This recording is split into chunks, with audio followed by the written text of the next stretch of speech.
l'équipe de Ça va brasser s'arrête chez Bock et Bière à Sherbrooke. Bock et Bière, c'est 3 partenaires qui sont fiers de brasser leur région. C'est leur passion. Allons rencontrer Michael Parent pour en apprendre un peu plus sur ce qui se brasse ici.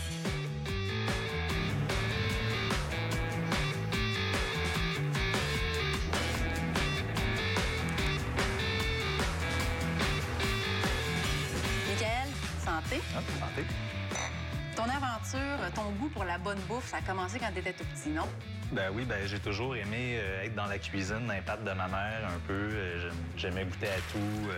Ma première expérience avec un piment fort qui a été désastreuse, mais bon, mon premier gâteau au chocolat, premier anniversaire, ça a été un succès. Je suis devenu accro au chocolat à ce moment-là. Puis évidemment, la bière est arrivée pas longtemps après parce que mon père aimait bien boire une petite bière à chaque jour, tout ça. Donc... Fait que tu as goûté à ça très tôt. Oui, goûter. Qu'est-ce qui t'a amené à brasser, justement? C'est le goût de la bière. Quand j'étais au cégep, comme tout bon cégepien, il faut boire beaucoup de bière.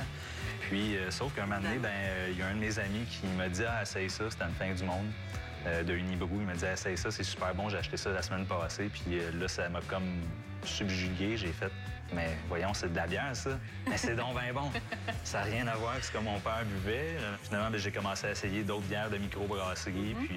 Puis vu que je faisais ma technique de chimie analytique, tu as commencé à brasser chez toi? C'est ça. J'ai visité une boutique de bière et vin maison dans mon quartier, à Antique, à Montréal. Puis j'ai commencé à faire des tests comme ça.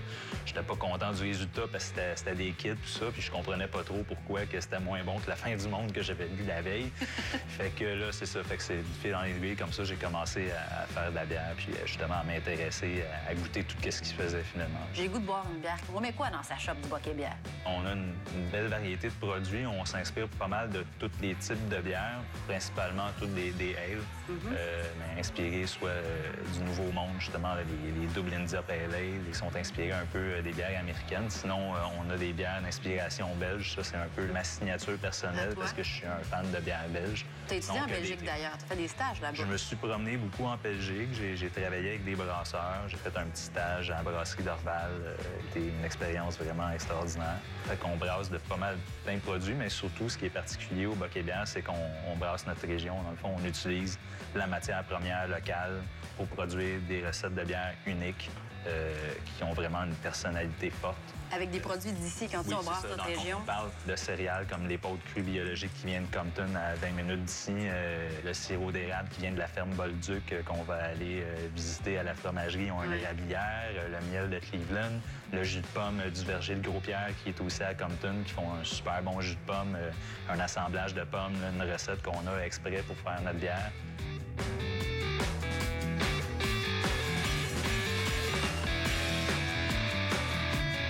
Brasse avec un fourquet unique. Le fourquet du brasseur, c'est un peu le penchant du sceptre du pape ou la baguette magique du magicien. C'est comme un peu notre objet fétiche. Oui, j'ai construit un fourquet en chêne. En fond, j'ai dessiné le plan un peu selon des idées de géométrie sacrée et tout ça. Donc, j'ai dessiné le plan en fonction là, de la fameuse étoile du brasseur. Donc, oui, c'est un trip que je me suis pété. J'ai dessiné mon fourquet basé là-dessus. Évidemment, un fourquet, on va pas y donner une forme complètement inutile. On est pour qu'il soit utile, mais je voulais faire une architecture autour, disons, de cet objet-là. Fait que c'est comme ça que je l'ai construit. Et ça a l'air de fonctionner parce que les bières sont délicieuses. Santé. Santé. Selon vous, quelle est la température idéale de service de la bière? Entre 0 et 2 degrés Celsius? Entre 2 et 4 degrés? Entre 4 et 6 degrés? Ou entre 8 et 10 degrés? Après la pause, la réponse à la question belle gueule et les bières du Bock et Bière.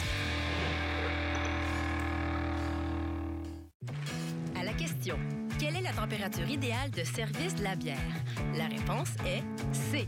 La température idéale de service est entre 4 et 6 degrés Celsius. Mais enfin, les Anglais boivent la bière à température de la pièce, les Allemands, eux autres, boivent la bière très froide. Sachez que plus la température est élevée, plus on goûte aux arômes.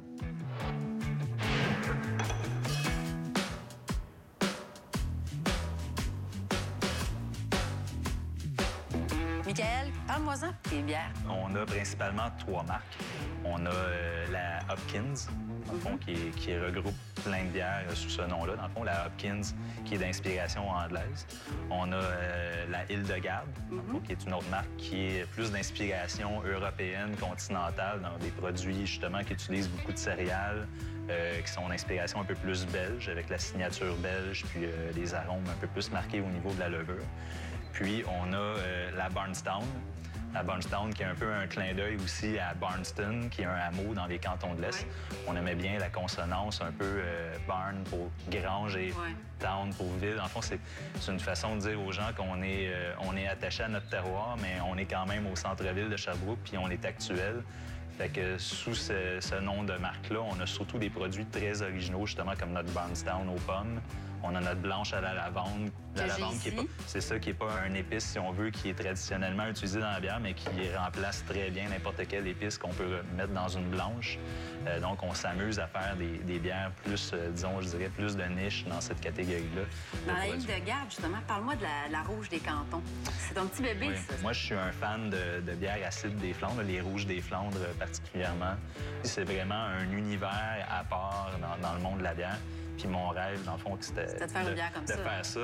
J'avais un défi, puis je l'ai relevé. Là, la bière qu'on produit, justement, la Rouge des Cantons, est vieillie en fût de chêne, qui a contenu du vin rouge qui vient de Compton. La bière développe ces saveurs-là un peu aigres, un peu acides, très fruitées, des accents de cerise. C'est très rafraîchissant. Ça fait un produit vraiment exubérant, très complexe. Il y a deux produits aussi, il faut qu'on en parle, on ne peut pas passer à côté. Oui. Apico, Acero. Oui, Acero, ouais. Ça, c'est vraiment des produits de niche. C'est les premiers produits qu'on a embouteillés il y a presque 2 ans. L'Apico et l'Acero sont des bières extra fortes à 16,5 % d'alcool. J'ai entendu Porto bière. Oui, ça exprime un type de bière qui s'apparente au Porto au niveau des qualités gustatives puis de la structure de la bière. Donc, c'est des bières liquoreuses qui sont pas pétillantes. Ils font 16,5 % d'alcool. C'est des bières qui sont douces, qui accompagnent bien les desserts. Justement, l'Acero avec le foie gras ou le chocolat. C'est très particulier comme produit. On est fiers de ça parce que c'est un produit unique, je dirais, là, au Bocquet bière. Santé. Santé.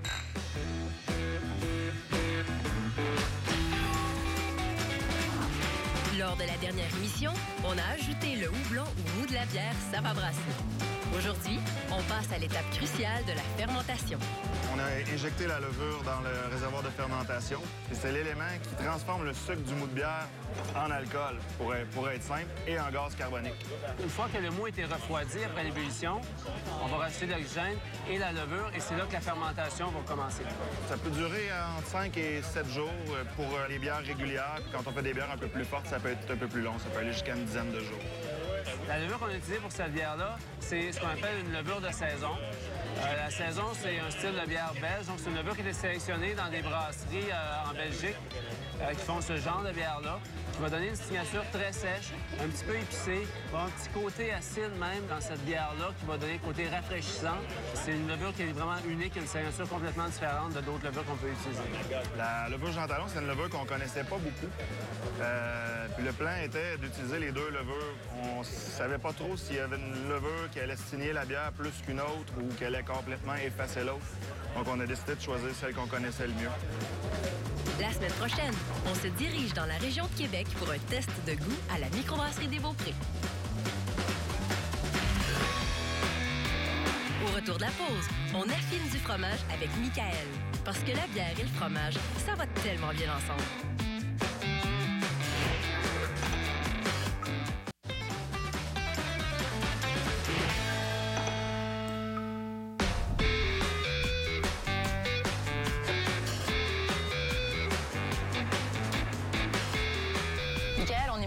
À la fromagerie La Station ou dans une autre vie, tu as déjà affiné du fromage. Qu'est-ce qui t'a amené ici? Quand je suis revenu de mon voyage en Belgique, il y a environ 6 ans, j'ai rencontré Simon-Pierre Bolduc, qui est un des propriétaires de la fromagerie.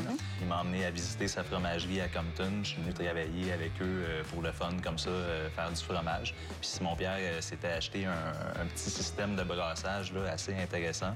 Il me l'a prêté. Dans le fond, il m'a donné la permission de brasser de la bière sur le site de la ferme, puis de tester des recettes, tout ça.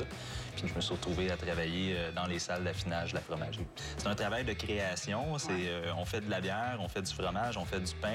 C'est intéressant de pouvoir goûter aux fruits de son labeur aussi, puis c'est des beaux produits. Donc, c'est sûr que ça m'intéressait, ça me passionnait presque autant que la bière. Pour ceux qui ne savent pas ce que c'est, l'affinage du fromage, c'est quoi? Puis ça sert à quoi?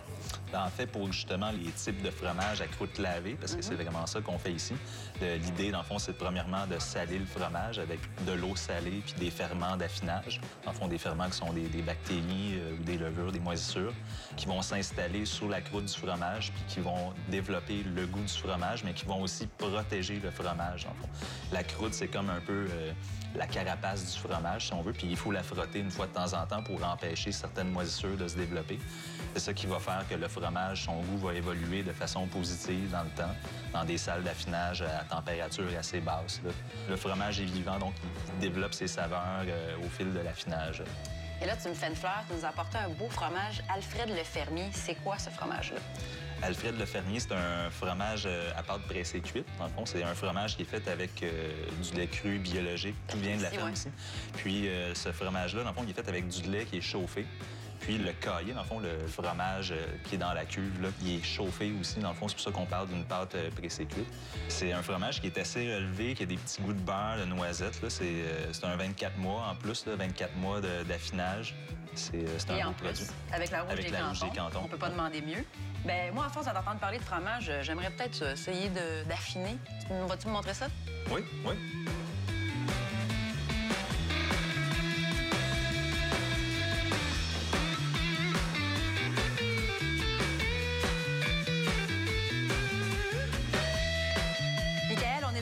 D'affinage de la fromagerie La Station. Montre-moi comment ça marche. On fait ça comment, affiner du fromage? Bien là, ici, on a un lot d'Alfred de 4 mois pour les frotter une fois de temps en temps pour garder une belle croûte. Fait que dans le fond, ça prend de l'eau salée, dans le fond, de l'eau avec du sel, une brosse. On frotte la face comme il faut. Fait ça, il faut juste avoir un peu d'humidité dans la brosse. Puis là, il faut tourner la meule. Là, ça demande un petit peu de doigté.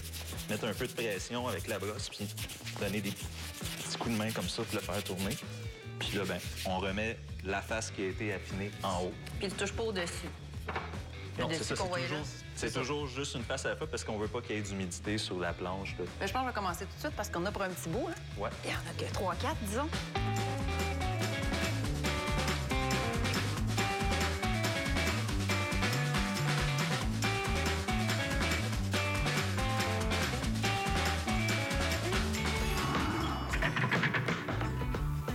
La deuxième étape de la fabrication de la bière, c'est la fermentation. Là où le mou qu'on a préparé dans la salle de brassage devient tranquillement de la bière. Fraîchement créé dans la salle de brassage, le brassin est refroidi et on le transfère dans une cuve de fermentation. C'est alors qu'on y ajoute sa levure, ce merveilleux champignon microscopique. Elle va manger les sucres contenus dans le mou et excréter du gaz carbonique et de l'alcool. C'est ça, la fermentation. Et plus la concentration de sucre est élevée dans le mou, plus qu'il y aura de l'alcool dans la bière finale. La fermentation alcoolique prend de 2 jours à quelques semaines selon la quantité de sucre, la souche de levure et la température. Les levures de type lager fermentent à des températures plus froides et donnent des goûts plus francs, tandis que des levures ale à des températures plus chaudes, produisant des esters, des arômes fruités et complexes. La fermentation est finie lorsque tous les sucres, ou presque, sont consommés par la levure. Les sucres aux molécules très complexes et digestes pour les levures demeurent et forment le corps et le velouté de la bière. Ensuite commence une période de mûrissement qui s'échelonne de quelques jours à quelques années pour certaines bières très spéciales. Les brasseurs y ajoutent parfois des copeaux de bois, du houblon cru, des épices ou même des bactéries. Parfois, on y ajoute du mou frais avec d'autres levures afin de faire une double ou une triple fermentation. Dans nos cuves de fermentation, nous créons des véritables écosystèmes vivants, des jardins pour les levures, afin qu'elles produisent de l'alcool, oui, mais aussi des saveurs, des textures et des arômes pour le plaisir de nos sens. Après la pause, de la bière et du lapin en compagnie de Mario Daire au restaurant Le 5e élément.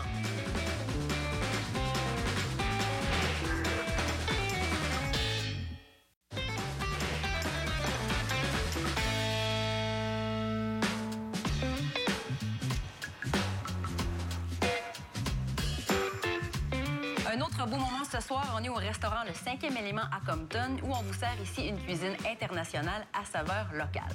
Et pour notre régal de ce soir, nous avons Caroline Mongeau, qui est la conjointe de Michael Parent, bien sûr, du Bocquet Bière qu'on a connu plus tôt.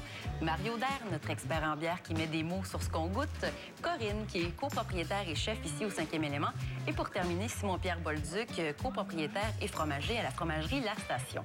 Bonsoir à toutes et à tous. Bonsoir. Michael, pour commencer, qu'est-ce qu'on boirait?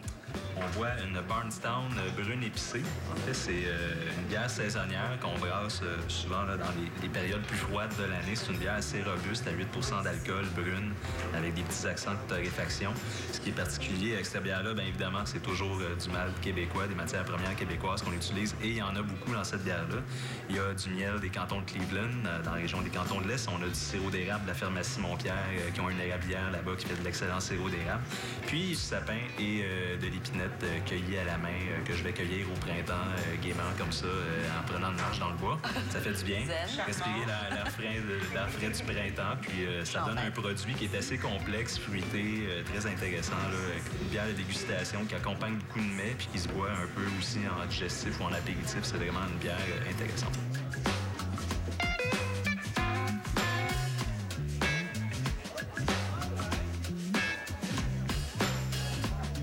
Mario, après avoir enfin goûté, qu'est-ce que tu détectes dans la brune épicée? En fait, au départ, on a vraiment la cabane à sucre dans notre bouche. C'est des goûts de fumée, des goûts un peu caramélisés, un peu de la cabane à sucre que ça sent quand on arrive dans la cabane à sucre. Et quand la bière se réchauffe sous notre palais, là, tranquillement, pas vite, on sort de la cabane à sucre, on change de saison carrément.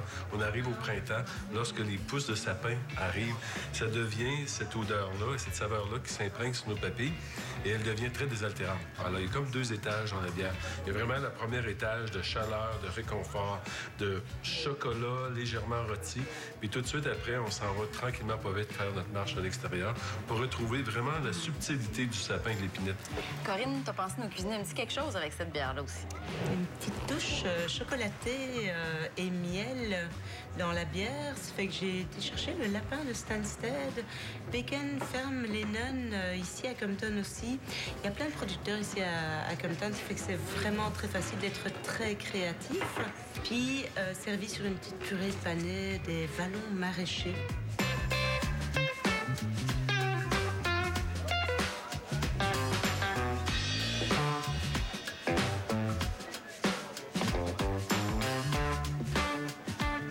Alors ici, on a un lapin qui est vraiment en douceur. Je pense que c'est le lapin le plus doux, le plus délicat que j'ai jamais mangé de toute mon existence. Et il va vraiment mettre en valeur la sauce. Toutes les nuances de caramel et de chocolat. C'est vraiment subtil, le chocolat. C'est vraiment le caramel qui ressort. Et c'est déjà très bon. On arrive avec la bière. Et vraiment, il y a plusieurs accords avec la bière. Ici, le lapin seul avec la bière. La première image que j'avais, c'est le lapin qu'on vient de surprendre dans un champ qui retourne direct dans la forêt et c'est le sapin baumier qui sort fort. Tous les éléments du plat vont mettre en valeur la bière d'une façon ou d'une autre. Quand on prend un peu de panais et du lapin et la bière, et là, c'est vraiment le paradis. Oui, c'est là. J'appelle ça orgasmoleptique. Là, c'est l'orgasme sur les papilles. Alors, on a vraiment le début très en douceur. Le chocolat et le caramel vont s'exprimer. Ils vont laisser le sapin délicatement venir envelopper le plat en finale, en arrière-goût. C'est vraiment un charme extraordinaire.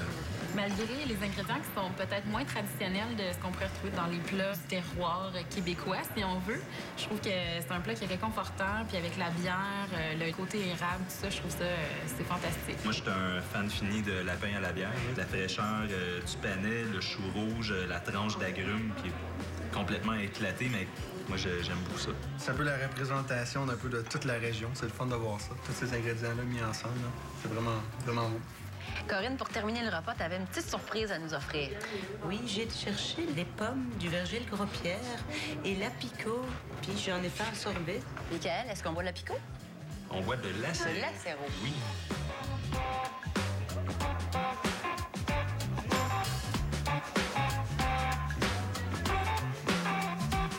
Pour moi, comme c'est un produit québécois qui remplace, et je vous jure, j'ai fait des tests avec du Porto, ça déclasse le Porto. Complètement.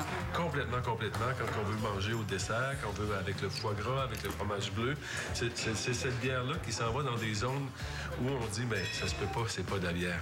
Mais c'est un nouvel étage du monde de la bière. D'où l'idée de classer ça Porto-bière ou Xérès-bière. Et c'est vraiment sucré et chaleureux en bouche. Penses-tu que ce serait trop décadent d'en mettre un petit peu dessus? Ce serait vraiment trop décadent. D'où l'idée de le faire.